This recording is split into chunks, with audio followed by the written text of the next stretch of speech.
we got the rods on the pistons, and we also have the bearing clearances checked on the rods. So we went with a 25cc dome here, and they're a forged piston and a forged I-beam rod.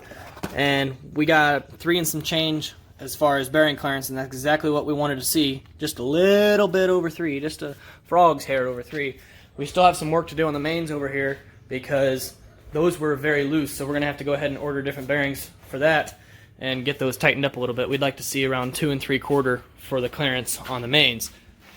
We've got all the bearing clearances checked, and they all came out to around 2 3/4, so we're going to throw the rear main seal in, throw the crank in, torque it all down.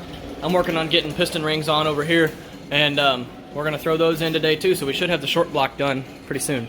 You're going to want to lube all of it. You can never put too much on.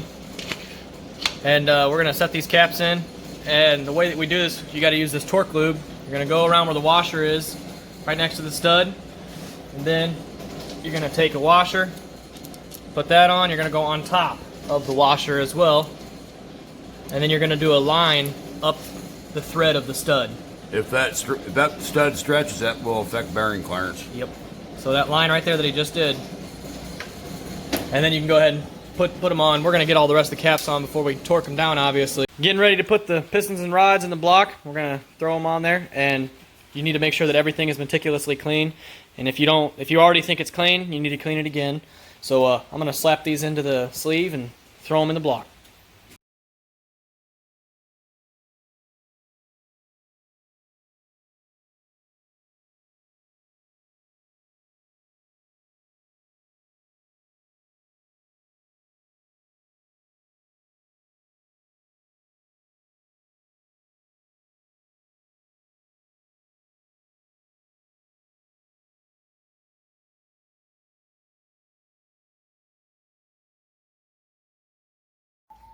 Short block is complete, so got all the pistons in here, all lubed up and ready to go.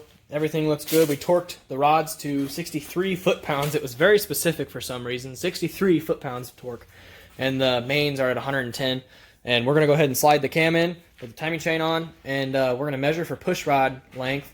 And then we're going to, after we figure that out so we can order those tomorrow, after we do that, we're going to degree the cam. Another thing I want to mention is we ordered 100 long valves, and these are 250 diameter intake valves. And we ordered 100 long valves, and they still weren't long enough, which is these.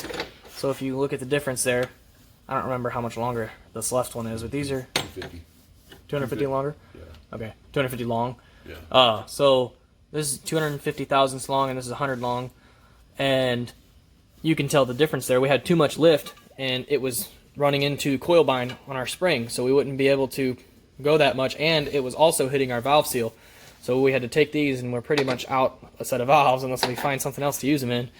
And we're going to take these intakes. Those are Airson undercut valves, and we're going to mock them up right now in this head, and we're going to check our push rod length. We got the cam in, we got the timing chain on, and after we do that, like I said, we're going to degree it. Figure we may as well check piston to valve clearance. So we've got big valves, we've got a lot of lift, and we've got a big dome. Well, 25cc dome, that's a pretty decent size. And we need to make sure that we're not having pistons meeting valves. So you're just going to spread some Play-Doh where your valves would hit and mock everything up and run it through and make sure that they're not hitting. So that's what we're doing now. Got it mocked up, and we've got it lashed to 20 thousandths. And we're going to show you what we're seeing right now. It'll start going. As it goes, it just seems like it never stops. Yeah, it just keeps going. So it's rolling really far forward. A lot of lift. Keeps going more forward. And then comes back up. And so we're thinking, since it starts towards the middle and goes towards the outside further than it does from the start, we're going to shorten that push rod a little bit. That way it sits back a little bit further when it's closed. And then when it's open, it's going to sit a little back even further too, so it centers it more in the valve. Alright, we shortened up the push rod, the checker, and it sits further back at the start. And it should be going down here any second. Okay, there it goes. So it doesn't roll forward quite as much now. And it's kind of centered on that valve. I'd say I really like that. Yeah. We'll put some marking compound on it and check it, but I really like that. It's ideal to have a marking compound on there. Possibly could bring it forward a little bit more, because when it's sitting, focuses. Yeah, we could bring it forward a little bit more. But other than that, I like it. That should be perfect. All right, when it first starts, it's sitting to the left a little bit, so back. And I'm going to have him spin that. I can show you. So it comes down, comes forward. Can't get the camera low enough. And it's sitting. It's got a good pattern on there. So when it comes back up, it sits close to the center. It comes back down, it goes the opposite over the center line. The same amount as when it's open, or closed, I mean. Yeah, you want. It's hard to see. Let me get from over here. Hold on. See if we can get it to focus. Okay, go one more time. So we're all the way closed now. And it's sitting back a little bit, you can tell. And then when it opens again, rolls forward, comes back to the center, and then forward again, and then back. Yep. That's exactly where we want to be. We're going to go ahead and measure that push rod, order it, and then we're going to do it for the intake side as well. But we won't put that on the video, just because we already showed you the exhaust. Got both push rod lengths ready to go and ready to call in tomorrow so we can order them. And they should be here within a day or two after that. And our Play-Doh, I mean, you can see there's white on the ground there, or there's purple on the ground there, and our white we already threw out because it's right there. They fell right off, and they weren't sticking. And one of them, the purple, fell down and right in there, and it didn't even get pressed on. And so we're going to have to get some new stuff tomorrow, I guess. But right now, we're going to tag it and bag it and call it a night. A lot has changed since the last time I recorded, and it looks like the heads and intake are on, but nothing is bolted down. We have a raised exhaust port on these heads, and that causes the bolts right here to be too short. And so we have new bolts coming in. They should be in Tuesday. It's Sunday for us right now. We were working on getting the guide plates adjusted. Now these are a guide plate with a bolt that would run through the center of them, right where that sloppy looking weld is. And they don't even have a lock nut on the backside, so we are not going to even screw with that. We just welded them together. We didn't even clean it up or nothing, but they're going to hold as long as you got some metal stuck together. It'll be just fine. There's not a lot of pressure on them at all. So we got all of those adjusted, and on the other side, we got the cam in. The whole entire short block is done.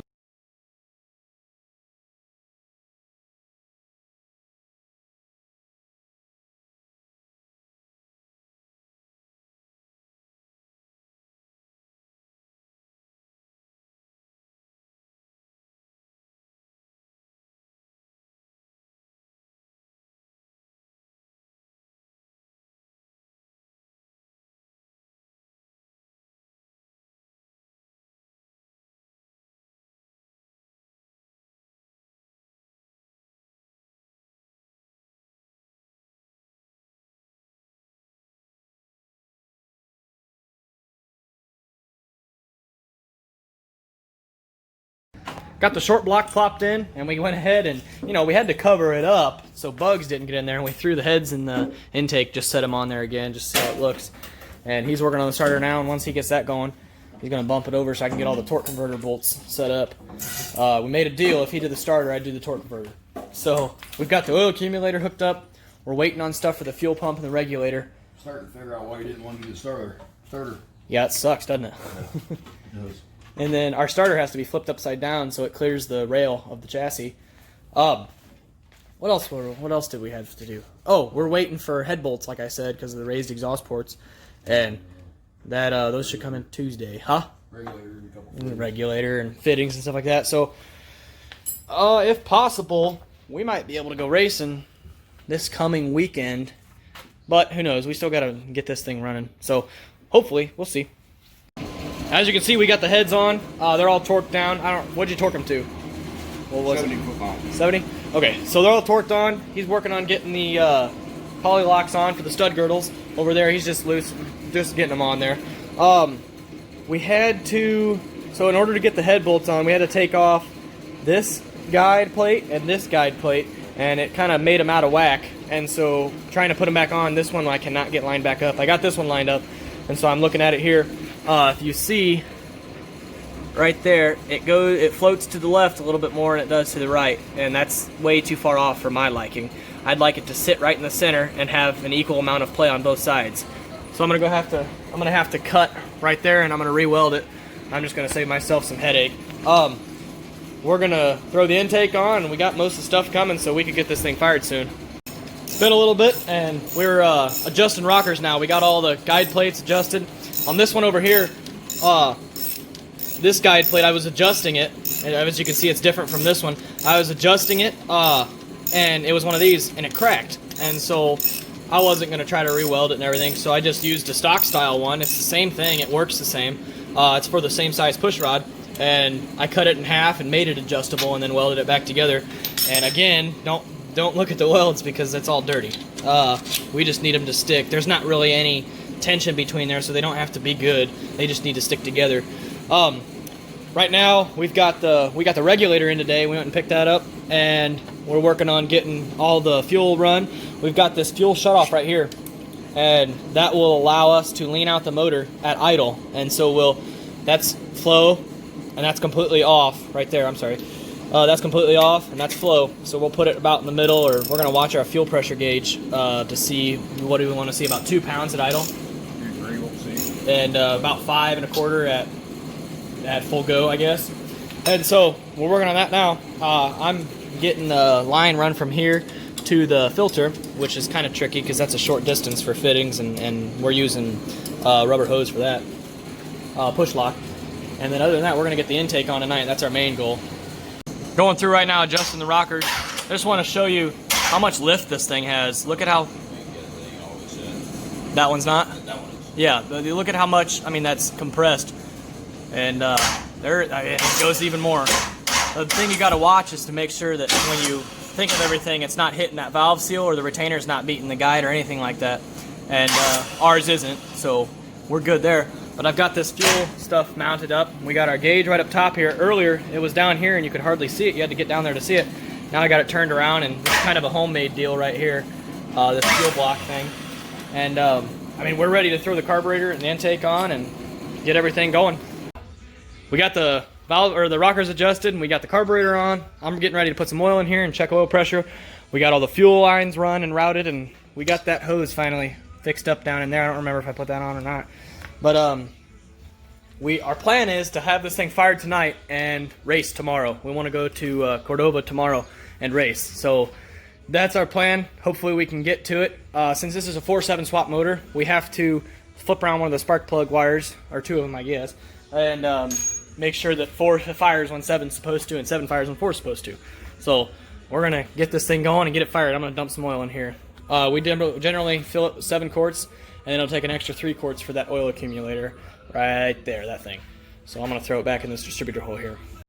Got an old distributor in here to check oil pressure. I've got some oil in there right now, and as you can see, we've already got oil pumped up through the push rods here and the valves in there. And we got some over there too. I'm going to get all of these, every single push rod filled with oil, obviously, and get them all down. But if you look in there at, let's see, that gauge right there, that's our oil pressure gauge. And it's not going to be completely accurate right now because this isn't how it's going to turn. But and our drill is dying. Keeps jumping up over 60.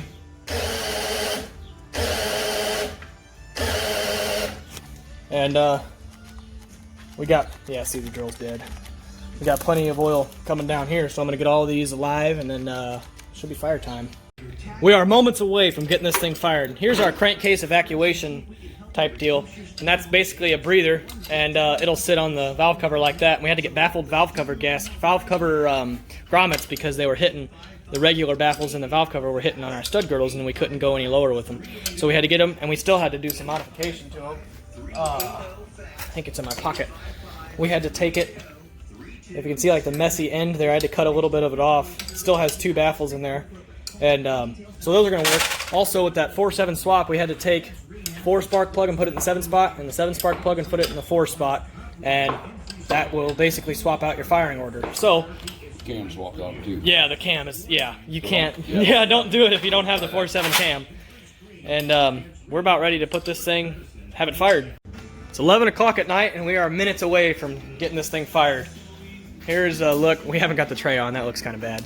But the final product, and this came out pretty good. Yeah, the garage is an absolute mess. You can tell we've been busy. A clean garage means you're not working. Cleaning up for race day. Yep, we'll clean it when we're done racing. So, got everything ready to go. I mean, we're gonna try to fire this thing.